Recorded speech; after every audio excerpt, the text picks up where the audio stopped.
जो इंसान को दिए हैं वो अधिकार फंडामेंटल राइट में है, मूल अधिकारों में है। ऐसा नहीं है कि कानून में, मैंने आपको दो तरह के कानून बताए थे, एक पब्लिक लॉ और एक प्राइवेट लॉ।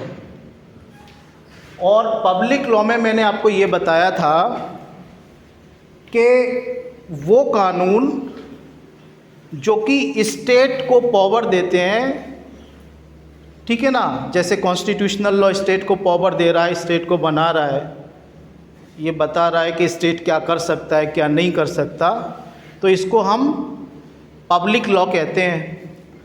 और जो प्राइवेट लॉ होता है, जिस स्टेट को हमने बनाया वो स्टेट हमें कुछ राइट देती है कानून बना के, तो स्टेट के द्वारा बनाया गया कानून अगर हमें कुछ अधिकार दे रहा है तो स्टेट के द्वारा बनाए गए कानून के द्वारा जो अधिकार हमें मिलते हैं वो स्टैट्यूटरी राइट कहलाते हैं, क्योंकि हमें कोई कानून बना के राज्य ने अधिकार दिया है। लेकिन फंडामेंटल राइट इस वजह से इम्पोर्टेंट हो जाते हैं कि वो अधिकार कानून बना के राज्य ने हमें नहीं दिए हैं, बल्कि कुदरत ने हमें दिए हैं, नेचर ने हमें दिए हैं, प्रकृति ने हमें दिए हैं। तो अगर स्टेट कानून बना के उन अधिकारों को छीनना भी चाहे, क्योंकि आपको पता है कि स्टेट को हमने बनाया और स्टेट में गवर्नमेंट होती है और गवर्नमेंट में लेजिस्लेचर होती है जो कि कानून बनाती है, और कानून बना के कुछ नए अधिकार दिए भी जा सकते हैं और कुछ पुराने अधिकारों को छीना भी जा सकता है। तो स्टेट जो कानून बनाती है उसके थ्रू कुछ नए अधिकारों को देती है और पुराने अधिकारों को छीन भी सकती है। लेकिन फंडामेंटल राइट्स ऐसे राइट्स हैं जो कि स्टेट छीन नहीं सकती है। क्यों नहीं छीन सकती है? क्योंकि वो अधिकार स्टेट ने हमें नहीं दिए हैं, हमें नेचर ने दिए हैं, हमें प्रकृति ने दिए हैं, हमें गॉड ने दिए हैं। तो स्टेट ये सोचे कि इस अधिकारों को, चूँकि उसके हाथ में पावर है, आपको पता है स्टेट एक इज़ ए पावरफुल ऑर्गेनाइजेशन। राज्य जो है वो एक ताकतवर संगठन है और वो कुछ अधिकार आपको छीन भी सकता है। तो स्टेट अगर ये चाहे कि वो फंडामेंटल राइट, जैसे मान लीजिए आपका बोलने का अधिकार है, आपका घूमने फिरने का अधिकार है, उनको छीनना भी चाहे तो वो नहीं छीन सकता। तो ये जो फंडामेंटल राइट का चैप्टर है अपने आप में इसी वजह से इम्पोर्टेंट हो जाता है। अब देखिए, we are going to start this chapter. Since time immemorial, a theory was veering around human thinking that there are certain basic, natural, inalienable rights which the state must protect in order to preserve human liberty, dignity and develop human personality। ठीक है ना? बहुत पुराने समय से एक theory इंसान के दिमाग में घूम रही है कि कुछ इस तरह के मूल अधिकार, प्राकृतिक अधिकार और इनवायोलेबल राइट, इनएलिनिएबल राइट होने चाहिए, यानी ऐसे अधिकार होना चाहिए जिनको कोई वापस न ले पाए, which the state must protect. और ये अधिकार स्टेट को सुरक्षित करने चाहिए, स्टेट को इनको प्रोटेक्शन, संरक्षण देना चाहिए। तो ये थ्योरी काफ़ी समय से ह्यूमन माइंड में चल रही है। तो in order to preserve human liberty, dignity and develop human personality, ताकि ये हो पाए कि इंसान की आज़ादी, उसकी लिबर्टी, उसकी गरिमा की रक्षा की जा सके, उसकी पर्सनैलिटी को डेवलप किया जा सके। तो कुछ इस तरह के अधिकार होने चाहिए जो कि इंसान की गरिमा की रक्षा कर पाएँ, उसकी आज़ादी, उसकी सम्मान की रक्षा कर पाएँ। इस तरह के अधिकारों को राज्य को प्रोटेक्ट करना चाहिए और कुछ इस तरह के अधिकार होने चाहिए। तो ये इंसान के दिमाग में काफ़ी लंबे समय से चल रहा है। तो concept of the right can be trace to the natural law philosopher. जो अधिकारों की अवधारणा है राइट,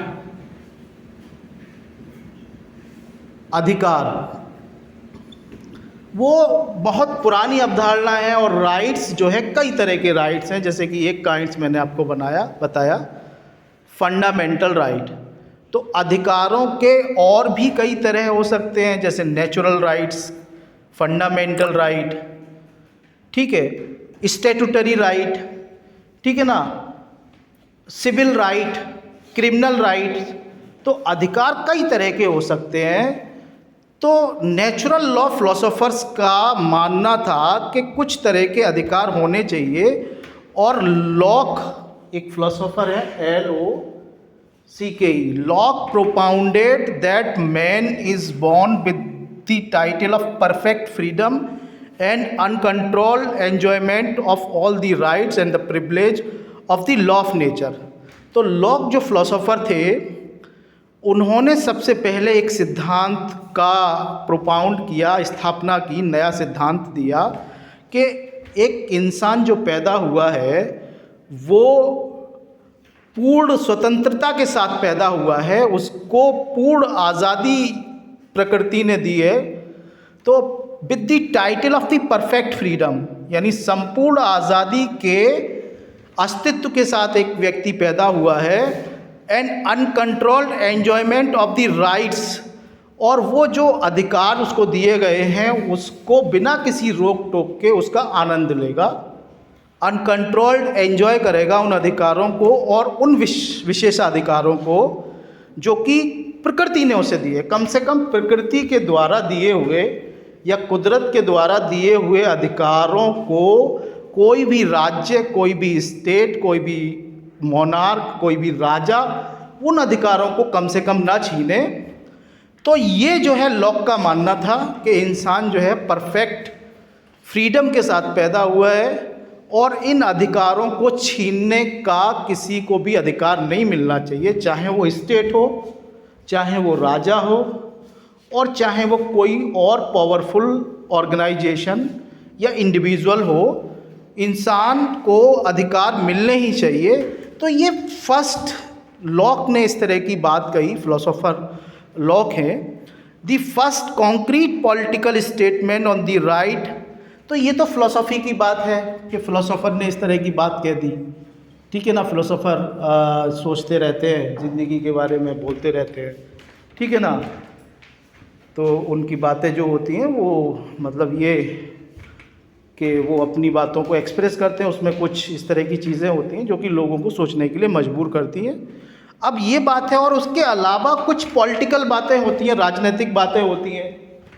तो first political statement on the right can be traced on the declaration of the French revolution. अब देखिए, फ्रेंच रिवॉल्यूशन जब हुई, फ्रांस में जब क्रांति आई, आपने पढ़ा होगा फ्रेंच रिवॉल्यूशन 1889। तो वहाँ पर पहला जो राजनीतिक बयान दिया गया आज़ादी के ऊपर या अधिकारों के ऊपर, फ्रेंच रिवॉल्यूशन में दिया गया 1789 में, विच स्टेट्स, जो ये कहता है the aim of the political association is the conservation of the natural and the inalienable rights of the man. कि सारे जितने भी राजनीतिक संगठन हैं उनका एक ही उद्देश्य है कि वो जो इंसान के प्राकृतिक या वापस न लिए जाने वाले अधिकार हैं उनका प्रोटेक्शन करें। यानी सारे राजनीतिक संगठनों का एक ही उद्देश्य है कि कोई भी पॉलिटिकल ऑर्गेनाइजेशन बना है, राजनीतिक दल बना है, राजनीतिक संगठन बना है, राजनीतिक संस्था है, तो उनका केवल एक ही उद्देश्य होना चाहिए। The aim of the political association is to conservation, यानी प्रोटेक्ट करना, संरक्षण करना। किसको संरक्षण करना? यानी जो नेचुरल राइट्स हैं, प्राकृतिक अधिकार हैं, और वो अधिकार जो कि वापस नहीं लिए जाने चाहिए, चाहे कोई स्टेट हो, चाहे कोई ताकतवर व्यक्ति हो, जिन अधिकारों को वापस नहीं ले सकता है, तो उनको कंजर्व करना ही उद्देश्य है सब पॉलिटिकल ऑर्गेनाइजेशन का। तो हम इसको एक पॉलिटिकल स्टेटमेंट कह सकते हैं, एक राजनीतिक स्टेटमेंट या राजनीतिक कथन कह सकते हैं कि इस तरह का स्टेटमेंट दिया कि भाई सारे ऑर्गेनाइजेशन ये काम करें कि जो प्राकृतिक अधिकार हैं उनको कंजर्व करें, उनको प्रोटेक्ट करें। तो अब आपने देखा कि एक फिलोसोफर ने भी ऐसी बात कही, पॉलिटिकल ऑर्गेनाइजेशन, फ्रेंच रिवॉल्यूशन में ये कंसेप्ट आया। आपको पता है फ्रेंच रिवॉल्यूशन में लिबर्टी, इक्वलिटी और फ्रेटर्निटी 3 नारे दिए गए थे। और मैं आपको थोड़ा सा बैकग्राउंड भी बता दूं कि फ्रेंच रिवॉल्यूशन जो हुई थी वो ख़ास तौर से मोनार्क या राजा के विरोध में हुई थी। राजा के विरोध में जो जनता है उसने विद्रोह किया था और जनता ने विद्रोह करके ये कहा कि हम टैक्स नहीं देंगे, जो टैक्स हमसे वसूला जा रहा है। तो इस बात पर पूरी एक मीटिंग बैठी और जनता ने विद्रोह किया और इस तरह का एक मतलब स्ट्राइक करके इस बात को इंश्योर कराया राजा से कि अब हम आगे से आपने जो हमारे अधिकार छीन रखे हैं, ठीक है ना, हम उन अधिकारों को आपको छीनने नहीं देंगे। ख़ास तौर से राजा ने टैक्स बढ़ा रखा था और टैक्स और ज़्यादा मांग कर रहा था, लेकिन उसमें से कुछ क्लास ऐसी थी जिसको टैक्स से माफ़ी थी। ख़ास तौर से एरिस्टोक्रेट क्लास, जो प्रीस्ट क्लास थी, चर्च में जो लोग थे या मालदार लोग थे, उनके ऊपर टैक्स नहीं थे लेकिन जनता के ऊपर टैक्स थे और ज़्यादा टैक्स लगा दिए गए थे पुराने टैक्स होने के बावजूद। तो उन्होंने विद्रोह किया और उससे ये नारा आया फ्रेंच रिवॉल्यूशन में, फ्रांस की क्रांति में, लिबर्टी यानी आज़ादी, इक्वलिटी बराबरी और फ्रेटर्निटी भाईचारा।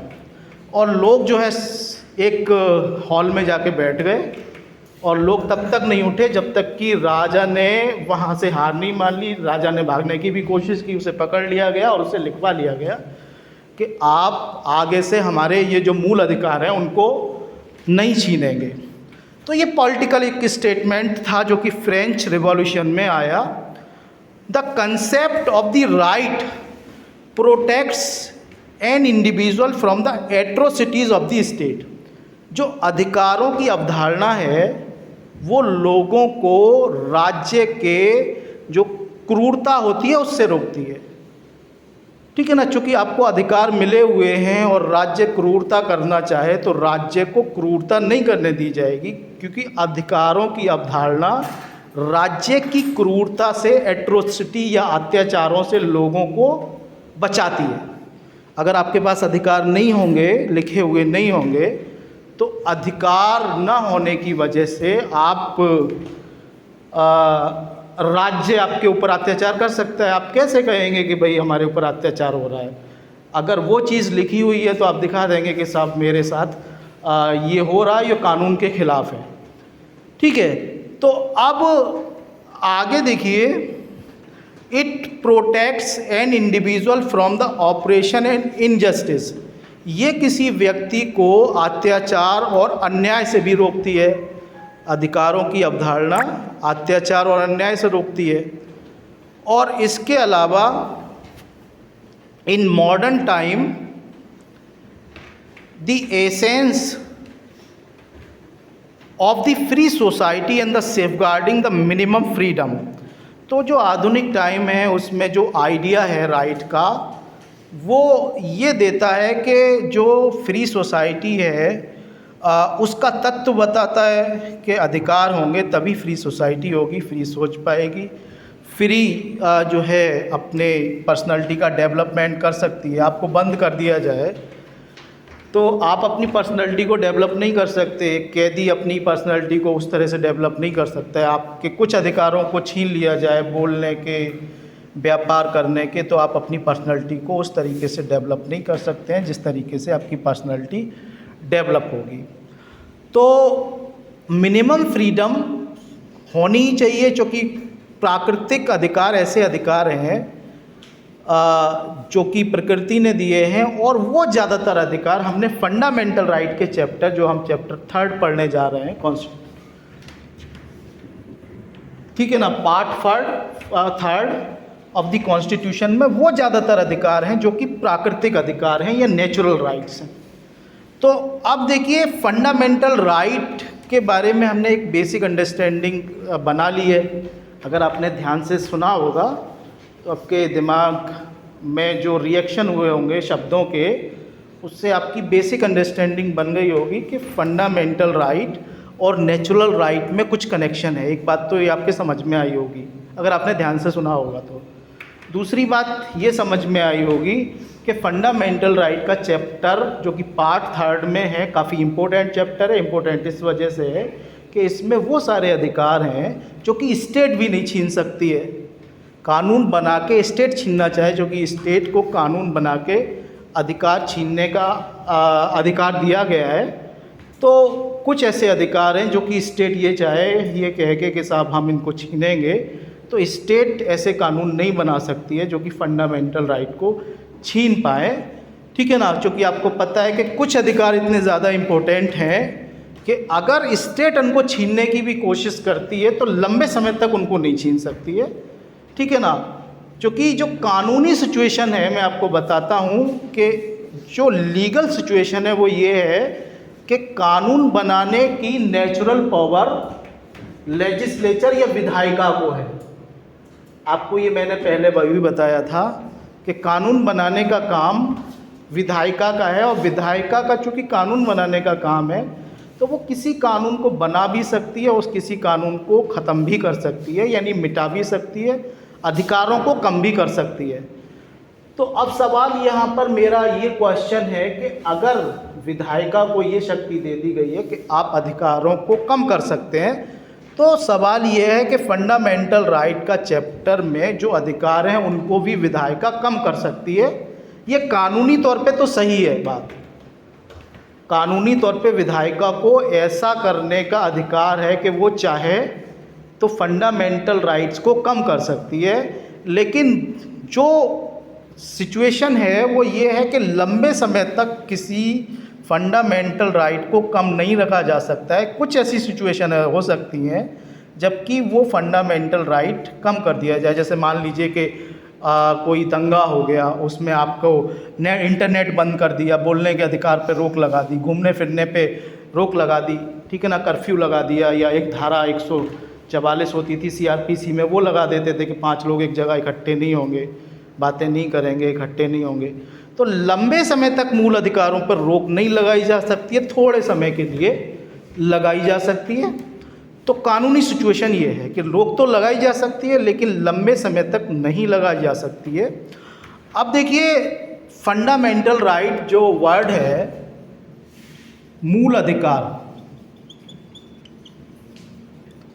ठीक है ना, हिंदी में मूल अधिकार कहते हैं, और आपने ये भी समझ लिया है कि ये मूल अधिकार जो हैं वो लगभग प्राकृतिक अधिकारों जैसे अधिकार हैं, कुदरती अधिकार जैसे अधिकार हैं। जैसे आपसे कहा जाए कि आप अपने कान बंद कर लीजिए, तो ये आपका नेचुरल राइट है कि आप सुनेंगे, कान है तो, ठीक है ना। आपसे बोला जाए आप बोलेंगे नहीं, तो ये आपका नेचुरल राइट है कि आप बोलेंगे। तो fundamental right is not defined in the constitution. देखिए कानून के बारे में मैंने आपको पहले भी बताया कि कानून के जितने भी शब्द आएंगे उनको डेफिनेशन कहीं ना कहीं आपको कानून की किताब में ही मिलेगी, लेकिन कुछ शब्द ऐसे होंगे जिनको कहीं पे भी डिफ़ाइन नहीं किया गया होगा या उनकी परिभाषा कहीं नहीं होगी, उनका अर्थ नहीं होगा। तो फंडामेंटल राइट को कॉन्स्टिट्यूशन में डिफ़ाइन नहीं किया गया है कि इसका मतलब क्या है, ठीक है। तो अब सवाल ये है कि हम कानून जब भी पढ़ते हैं सबसे पहले हम ये पढ़ते हैं कि उसकी डेफिनेशन क्या है। जो शब्द को हम आज डिस्कस करने जा रहे हैं उसकी डेफिनेशन क्या है, उसकी मीनिंग क्या है, उस शब्द का इंटेंट क्या है, तब हम चैप्टर शुरू करते हैं या तब पढ़ना या पढ़ाना शुरू करते हैं। तो यहाँ पे भी शुरुआत जो फंडामेंटल राइट की हो रही है उसको कॉन्स्टिट्यूशन में डिफाइन नहीं किया गया है। The term fundamental right is not defined in the constitution. These right can be termed as certain inviolable right which are essential to protect right and liberties of the people. तो इनको क्या कहा जा सकता है? फंडामेंटल राइट को अगर define नहीं किया है कॉन्स्टिट्यूशन में, अगर डिफाइन किया होता तो हम वो अर्थ लगाते। तो हम ये कह सकते हैं कि ये वो अधिकार हैं जो कि वापस नहीं लिए जा सकते, इन वायोएबल राइट हैं which are essential to protect right, जो कि अधिकारों को प्रोटेक्ट करने के लिए और लोगों की आज़ादी को संरक्षित करने के लिए ये वो अधिकार हैं जिनको वापस नहीं लिया जा सकता। इन वायोएबल राइट हैं ये, ठीक है ना, इन वायोएबल राइट हैं जिनको वापस नहीं लिया जा सकता है, जो कि लोगों की आज़ादी और उनके अधिकारों को प्रोटेक्ट कर रहे हैं।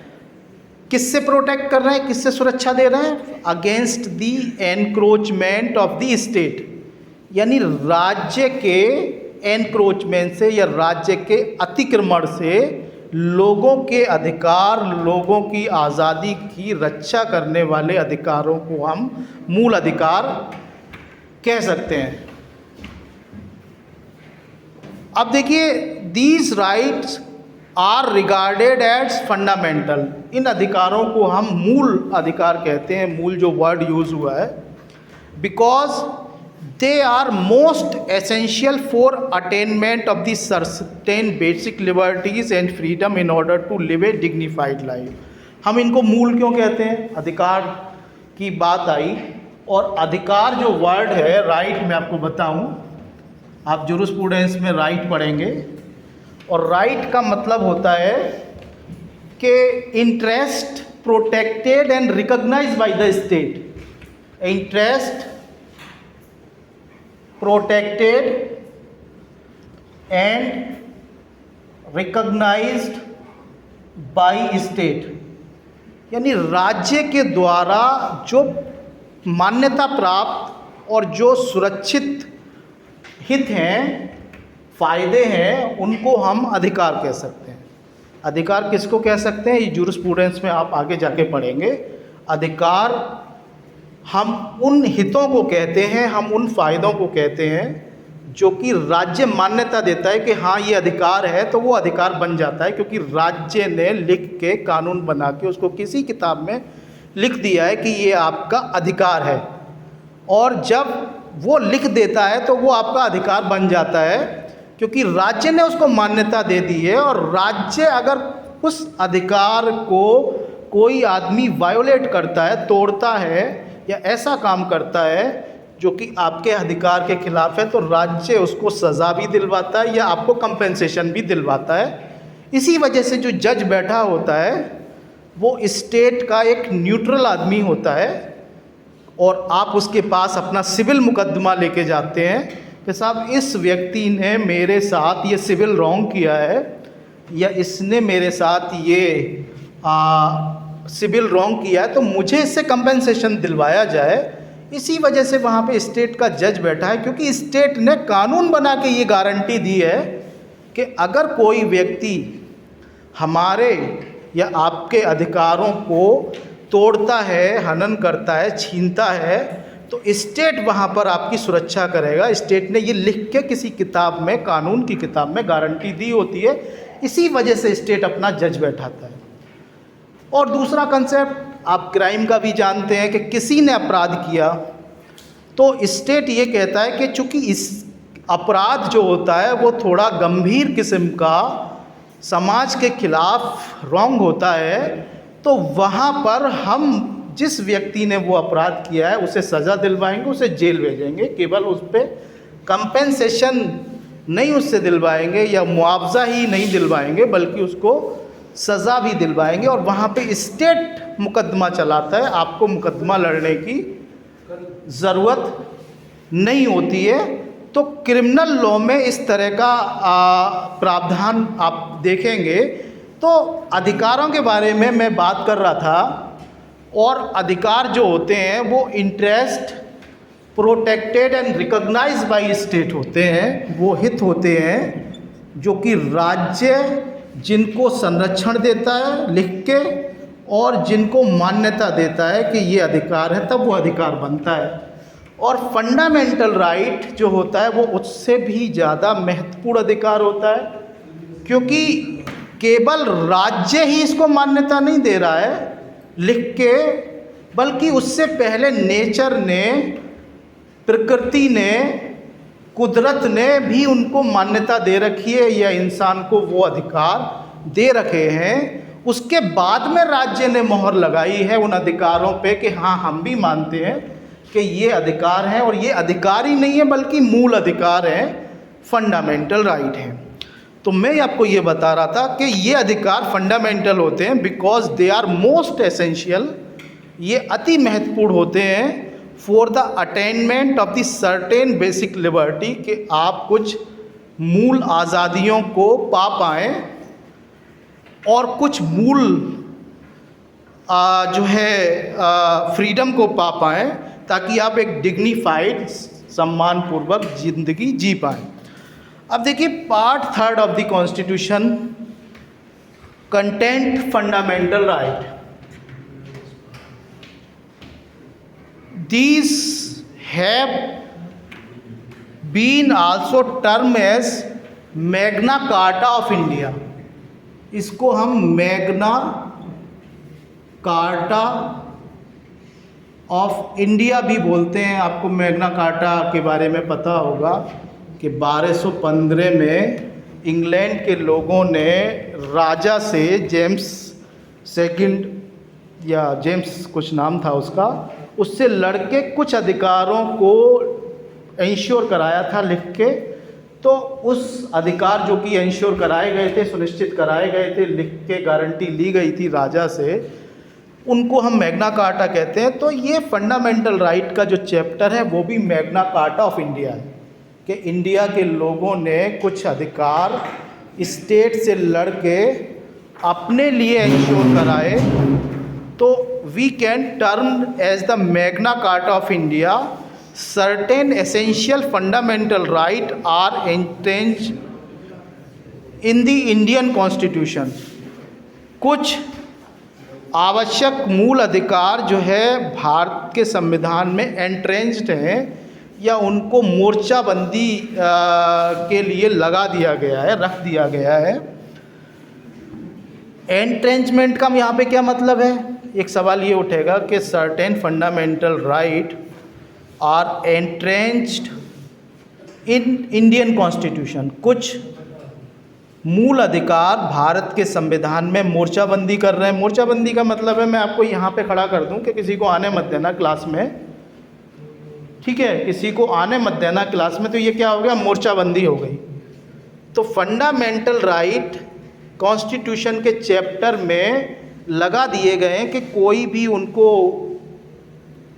छीन न सके या उन पर कोई भी आक्रमण न कर सके। आप मोर्चाबंदी की जाती है, आपको पता है मोर्चाबंदी जो वर्ड है वो राजाओं के ज़माने का वर्ड है। तो लोगों को या सैनिकों को खड़ा कर दिया जाता था कि आप दूसरे सैनिकों को यहाँ पे ना आने दें, ठीक है ना, अपने एरिए में ना आने दें। तो फंडामेंटल राइट जो है कॉन्स्टिट्यूशन में मोर्चाबंदी कर रहे हैं। मोर्चाबंदी से मतलब आपको ये अधिकार दे रहे हैं कि स्टेट अगर उनको छीनना भी चाहे उन अधिकारों को तो नहीं छीन सकता है। तो देखिए एंट्रेंचमेंट मीन्स यहाँ पे मोर्चाबंदी का मतलब ये है that it is guaranteed right can not be taken away by the ordinary law. यानी ये वो गारंटी शुदा अधिकार हैं जो कि राज्य सामान्य कानून से वापस नहीं ले सकता है।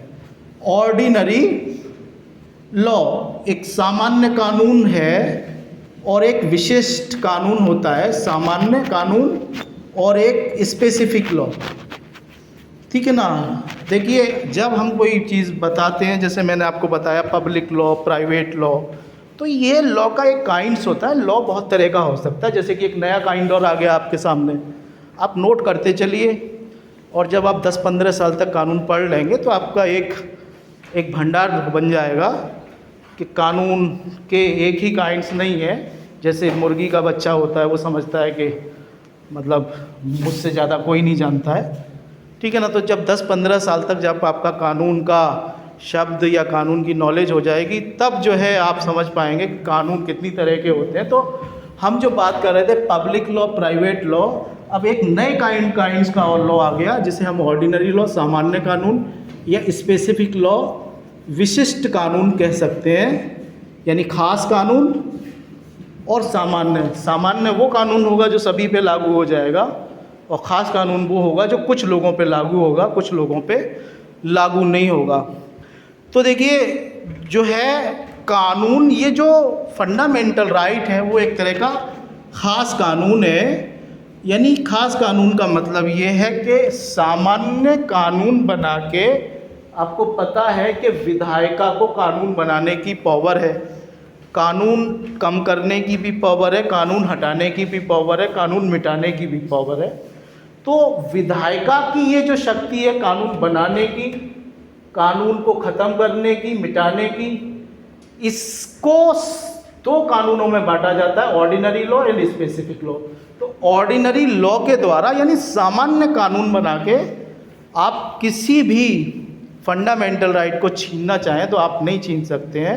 यानी इसका मतलब यह है कि आपने एक जनरल लॉ बनाया, आसान कानून बना दिया और कह दिया फंडामेंटल राइट अब नहीं रहेगा। तो ऐसा करने की पावर विधायिका की भी नहीं है कि वो सामान्य कानून बना के आसानी से किसी फंडामेंटल राइट को छीन ले। तो फंडामेंटल राइट तब छीना जा सकता है जब कोई ख़ास तरह का कानून, ख़ास तरह की प्रक्रिया का पालन करके बनाया जाएगा, जिसे हम स्पेसिफिक लॉ कहेंगे।